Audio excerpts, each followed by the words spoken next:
They are images that remind us, home movies or pictures capturing moments in time we might not remember without the nudge. 16mm memories of which we probably have little recognition of, only familiar thanks to technology and that old movie camera my dad carried around. How they must have felt when we came into the world. Their hopes and fears and sorrows and joys. That's what being a father is all about.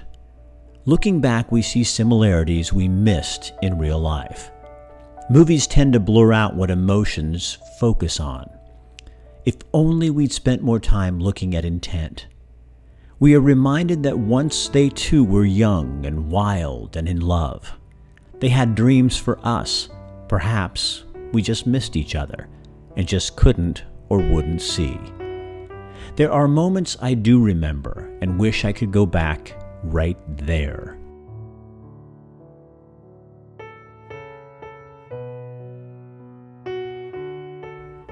Having our own children broadens perspective, but it is our choice what we decide to remember. Tonight, we look back at memories. These are men who left imprints on my life, some unexpectedly. The two most important are my sons, and coincidentally, both stories happen on a river. We'll be right back.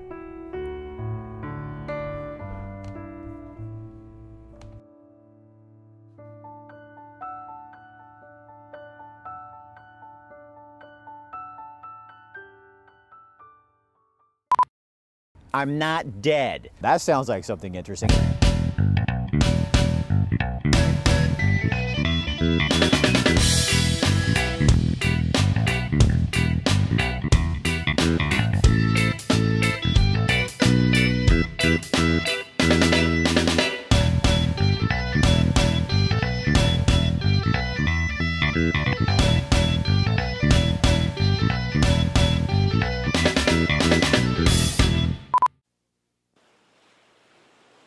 The big day is here. Jake Dancer wants to learn how to fish. Dad doesn't know how. Ron Greer has his work cut out for him. You put your line through the hook. Then you twist the line around itself 5 times. Then a little loop you form down below. You come through there once, back through the loop you just formed, and pull it up tight. About 18 inches up the line from the hook, crimp on a couple of weights. When you put an egg on a hook, you go straight through the center of the egg like that. See how I did that? And now Jake's ready to cast for the first time. Well, you know, I think you got a fish. Yeah. Jake, look. You got a fish, Jake. Beginner's luck, you say? Not bad for a 4.5-year-old. Once Dad's got his line on the reel, it's his turn. Wait, I think I got one. Oh, I got one. I got my fish too, Jacob. Wait a sec. Oh, yeah, he's still there. Oh, it's a 30-pound trout. Must run in the family. Woo, look at that, Jake. Now it's time to try a drift boat. Nothing. Now put it back down. Just put, you push your button. Just push your button. Good one. Good cast. When you take a look at water, fish are, by nature, fairly little lazy creatures. They don't want to waste all their energy swimming all the time. So, you're fishing in very swift water over here. Swift on top, swift on the bottom. If you take a look at your intelligent son, on the other hand, he's fishing in a back eddy. There's no current on this side of the boat. Well, what am I doing over here? Well, that's the reason we're talking about this, aren't we? So Jacob says, if you're using bait, fish in the calm water. Jake, I got one. Look, Jake, here we go. There we go, fish on. Oh! Golly! That was number 9. I can't believe it. 9, yeah, channel 9, and I lose 9 fish. I don't know that. Oh, that's great. I'm gonna kill him. You got a fishy. A big fishy? Yeah. Oh. There's no such thing as a small fishy, is there? All fishies are big. I got a big fish. No, now it's off. Now it's off? Yeah. Jake didn't catch any more fish that day. It didn't matter. He and Dad were fishing. If you can talk about something as simple as fishing, you communicate on this level when they're this young. When they get older, maybe you communicate with them a little bit better about drugs, and they'll appreciate what you're saying. If they can believe what you're talking about fishing, maybe they'll believe about something else later on. What's so much I love about fishing? Being outdoors, it's something where place where you can talk. There's no TV. It's a place where you can just talk to people, and that people love it. I guess that's it. He said it all right there. Have you guys seen the new magazine out on the streets here in Lane County? I love this. It's Lane Monthly. It's in paper boxes and in just places all over where you find other newspapers. What I love about this is it's about the people and the places, events, and different products around the community that make this region such a great place to live. It's why we're all here. It's a lot like what Rick Dancer's trying to do on the TV show. But I love the feel of this, and you look inside, there's gardening articles, different ways to celebrate Earth Day, and this is the last month issue. Just all kinds of a calendar of events. It is such a fun thing, and I love the way when you pick it up, it feels like kind of in between a magazine and a newspaper. You got to check it out. It's locally produced, locally published, and everything in here is local. Lane Monthly. You do not want to miss it if you want to know what's going on around town. I mean, look, my head won't even, look, it doesn't, don't you make fun of my hair. She's making fun of my hair. Now you're going to be on television. It's like every hair's in place. GQ. Touch it, touch it. Ouch.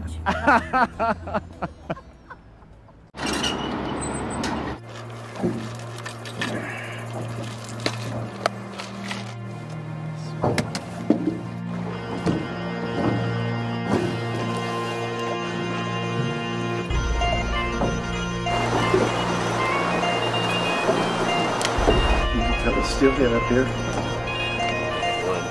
Could happen too.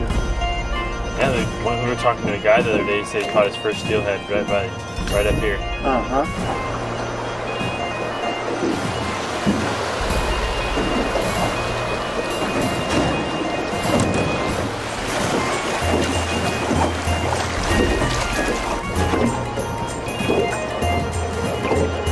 You're gonna like this one up here around the corner. It's called Eagle Rock. Just gorgeous. Yeah, she is beautiful.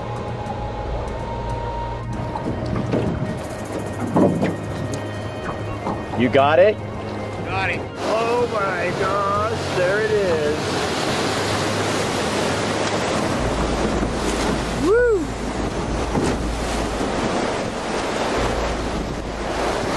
You made that look easy, Lee. That's not bad. Pretty easy. Oh, there's one. Good job. You get it? Yeah.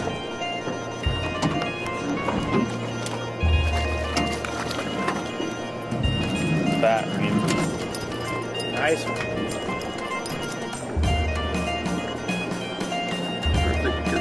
And have fun on the river. That's what it's all about. Having fun.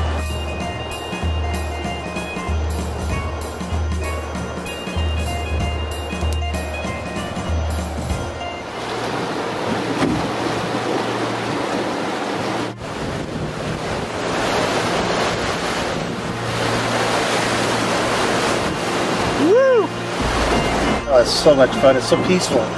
No phones, nobody that bothers you. You just, you're your own boss. Oh, okay. They think I'm in my office and I'm out here on a boat. That's my kind of job.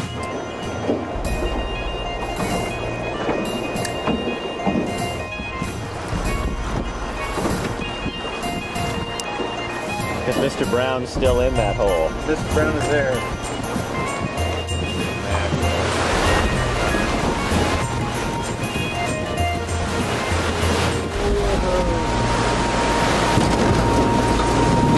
Woo!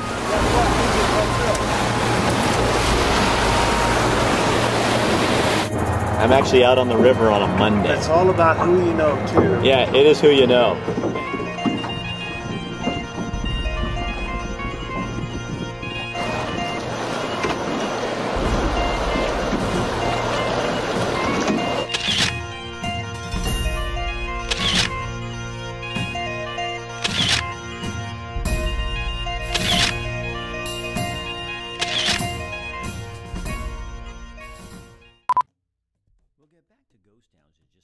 first, we want to take you to Ranchito Grill, our favorite Mexican food restaurant in the area. Abe and his crew know exactly what they're doing, and they'll make you the best food around. Now, every month, Rick Dancer TV and Ranchito Grill give away 2 free dinners. All you got to do is go in and sign up. You'll see the sign, Rick Dancer TV. Just give us your information, and we'll pick a winner. This month, the winner is Richard C. Minor Contractor. We'll be getting a hold of you, but for the rest of you, what are you waiting for? You need to get in there and try that wonderful food. Oh, and tell Abe we sent you. Nestled in a canyon where the mighty North Umpqua River flows, there is a pond. Near the pond, a log home. A log home built by Frank and Jeannie Moore. A friend of mine said, okay, you're retiring, why don't you build a log house? And romantic that I was, I thought, oh, why not? We met the Moores 23 years ago while working at KEZI TV. How our paths crossed, I do not remember, but the Moores I will never forget. In those days, we produced a segment about people. Oh, how I love telling their stories. A quiet man who measures his life in friendships.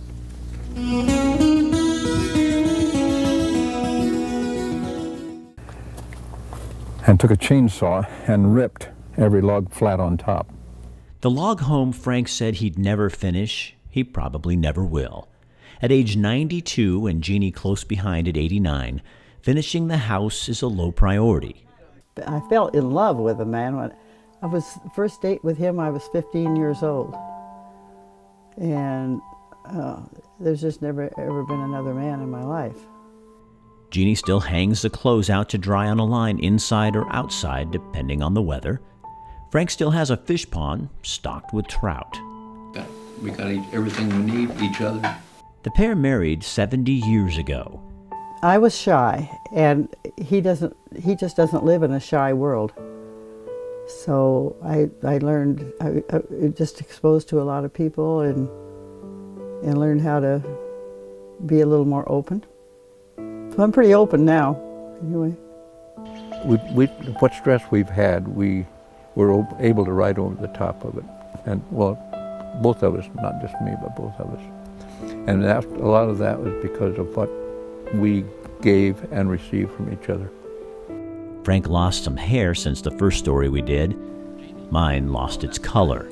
But here we are, 2 guys reconnecting as if time had no say and memories of a day still hang in the air. Frank still fishes and teaches others the art of casting and renewing old friendships. Talking about politics, and I knew you did that one time, and I was hoping something would happen. And they're not there for the people. A lot of them start out that way, but they wind up, again, getting into themselves. You know, they become, what's in it for me, instead of what can I do for the people. Frank worked for governors and new movie stars and writers. And since our story, Frank's story, appears on Oregon Public Broadcasting and even in a new documentary about he and Jeannie's life called Mending the Line. And all 3,000 people in the auditorium, in the Keller Auditorium in Portland, erupted. 10-minute standing ovation. And there were 8 million, I think 8 million people or something like that watching on what, Twitter or something, I don't know. And if there were so many hits, it knocked it off the air. So that was really, really something, I'll tell you. Spending time with Frank, you may not remember everything he says. I'm grateful for my life. I'm grateful for what I have received. Or how he casts a line. Yeah, I'll lay down. No, that's right, get up there. Let me do it. You just follow me this time. But what you do remember is how he makes you feel. This is just move it. You want that line to straighten out and back before you come forward. Live for other people as well as yourself. Frank and Jeannie Moore connect with people. But things that happen in your life that you think are the end of the world, you just go on. You see what new direction you find in it. Jeannie gives me so much. She does. She just gives me so much joy, and I don't know. It just my life is so fulfilled. Love is more than a word to the Moores. It's an action. And they don't preach it. Instead, they live it. Yep, and God, you know, life can be good. Life can be good if you let it. So many of us in life seem like we strive too hard.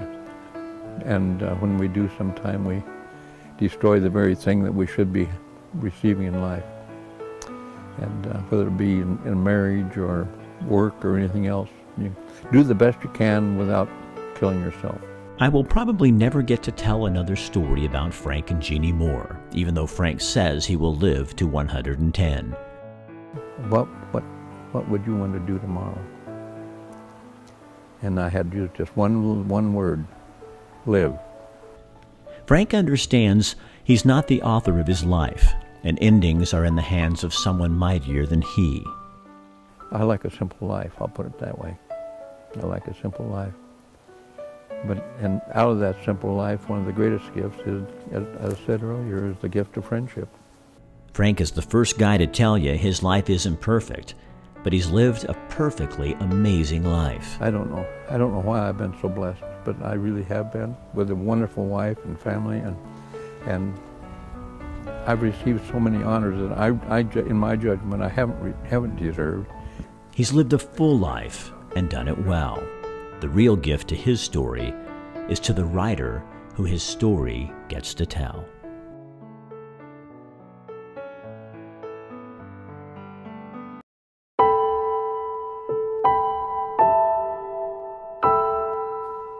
Being diagnosed with cancer changes your life.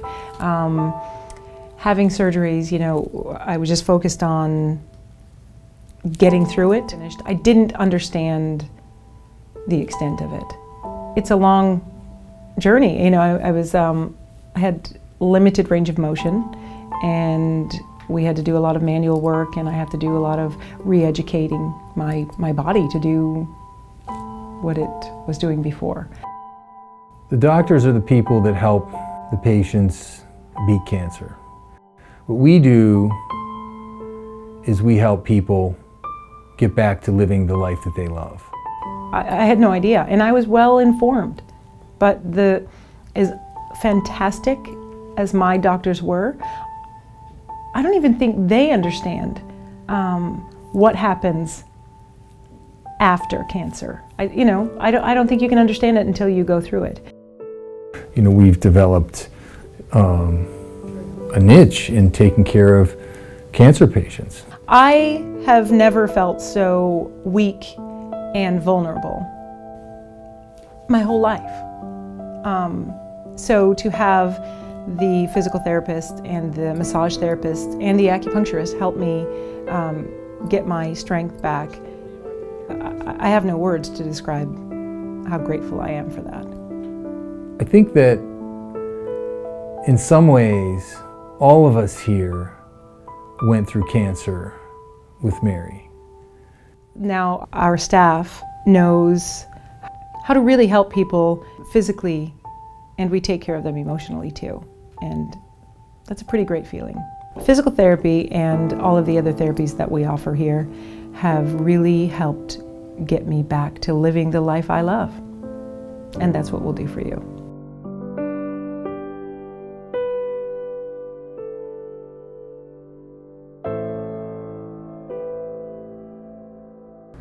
And we're here with Monica Lyles and George, and they are with the Ride Able program. And I've known Monica because she was my neighbor forever, but I met George, probably 6 years ago when we went over to shoot a video of you riding Chica at Ride Able. George Beverly, not your typical cowboy. Right? Yeah. Do you remember that? Yeah, I remember that.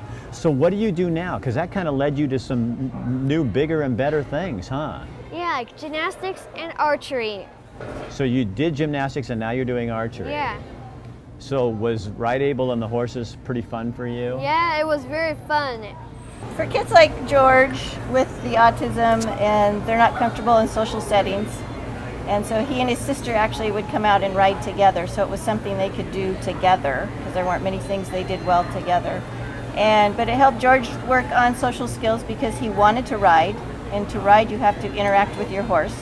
So So you have to learn communication. And interaction and communication is difficult for Very people with difficult. autism. Yes, that's a big deal. And then with that also comes interacting with me as his instructor and his volunteer and following directions. So you work with kids and adults from what age to what? I mean, from age 3 is our youngest, and our oldest client is currently 72. What do you see it doing for people? The significant things are, for those with physical situations, are just keeping up their core strength and their body strength coordination. For kids who have social and learning disabilities, it really helps them learn to be social with the horse, and that helps them learn to communicate better at home and at school. So you guys need funding, obviously. Always need funding. We don't qualify for most of the grants that are out there because we serve such a broad spectrum of clientele. We don't have just autism or just cerebral palsy or just brain injury. We serve everyone. And because of that, we don't qualify for a lot of the grants that are written. And we do horses, and that's not a typical therapy. So you have a big fundraiser coming up on June 27th. June 27th is our motorcycle polka ride. And it's going to start at the facility, and it's a 100-mile loop out through the South Hills of Lane County and then back, and then they'll have an opportunity to see the horses, greet some of the students, see our facility, and have lunch. And $20? $20 is the entry fee. That includes your first hand and a raffle ticket for our drawing. Why is this so important that people be involved in this? People need to understand that there are different ways to help that are enjoyable, and we have therapists that send our clients to us because it's a lot more fun to ride the horse and do those things, and it's your whole body. You're mentally using your body, emotionally, you are interacting, so there's the whole aspect of the person is being helped and not just one part. And there's something magic about those horses. Yes, the horses have a magic about them. They don't come to see us, they come to see the horses. Who did George talk about? His horse. Yeah. On tonight's Oregon People segment, a trip to the coast. Many of us are fascinated by lighthouses. Have you ever driven by that lighthouse near Yachats? It looks like it's part of a man's home. Well, it is. But it's also a working, registered lighthouse. Watch.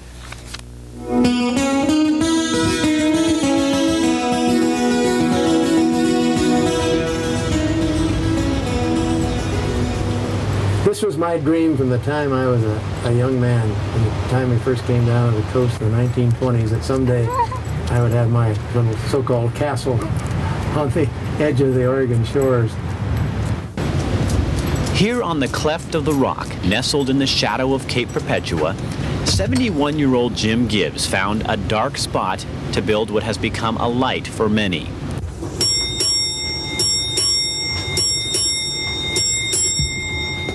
He noticed on some old maps that Cape Perpetua was earmarked for a lighthouse. The government never built it, so Gibbs did it himself.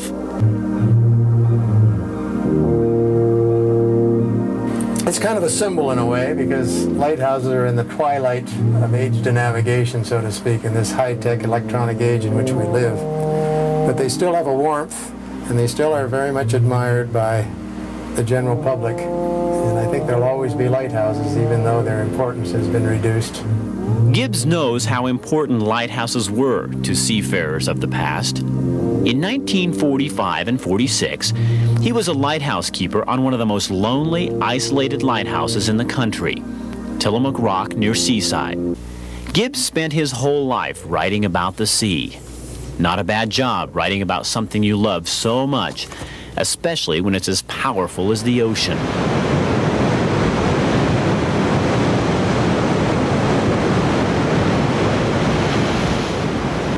The sea is filled with mystery and intrigue for this man. The lighthouse and the rock it's built on don't stop the storms from beating the coastline, but they do provide protection, security, and a solid foundation for many, including Jim Gibbs. Maybe that's why he calls this place his Cleft of the Rock. Cleft of the Rock comes from a passage in the Bible in Exodus, which tells about Moses being hid in the cleft of the rock when God passed by. It's also from the hymn, which is, "He hideth my soul in the cleft of the rock."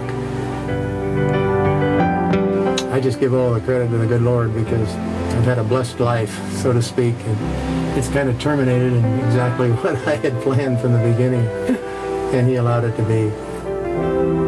So the next time you drive along Highway 101 south of Yachats and you are admiring that light and being warmed by the romance lighthouses stir in all of us, you might remember Jim Gibbs for this very special gift he's given all of us. Hannah, come on. My mom just called. I'm gonna stay with my friends. My mom's picking me up later. Fine. Who's that? Nothing. Is that him? It's nothing.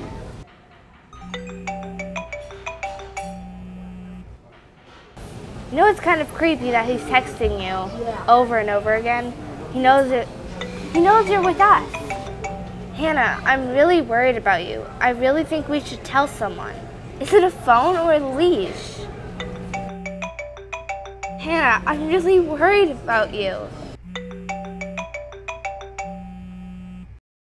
The idea was to take World War II vets, starting with World War II, take the World War II vets back to DC for them to see their memorial. Vets were dying off between 800 and 1,000 vets per day, and it was a rush to get as many vets back to see their memorial before there weren't any left to see. I'm a Eugene police officer. I feel like it's my duty to, at the very last years of their life, to cheer them on, to let them know that I care about them. I want them to know that their sacrifice wasn't in vain and I haven't forgotten. I see a youthfulness come back into their eyes, and they often, every time that I've taken vets back to DC, I hear multiple times that this is the best weekend of their life. This generation that we're talking about here is the greatest generation, the generation that went and fought war on two fronts and kept the world from imploding, and then coming back and not really getting a welcoming home. The warrior spirit inside of each one of these vets doesn't age. It sharpens my focus. It brings about a certain amount of patience for people. It also helps me put in perspective current day vets. Some of the stories that the veterans tell me of things that they experienced back in World War II in Korea, some of the things that they haven't even spoken of in the last 70 years. All of the fundraising that we do, all of the money that we raise, every dollar goes to sending the vets themselves to DC because it doesn't cost them any money. The organization says, hey, veterans, you've already paid enough. But all of the volunteers that go, whether you're a guardian that goes with the vets themselves or a volunteer, medical staff, whoever, they pay their own way to go back. I remember one vet, he just had tears, you know, and I think it was just tears of pride. Those are things you talk about, you know, you just kind of let them, you put your arm around them and let them have their moment. Let them talk about whatever it is they want to talk about. And sometimes just those moments in silence are exactly what they want to share with you. I don't know if it makes me better, but it definitely makes me want to be more understanding and more patient. And I think that in and of itself makes me a little bit better.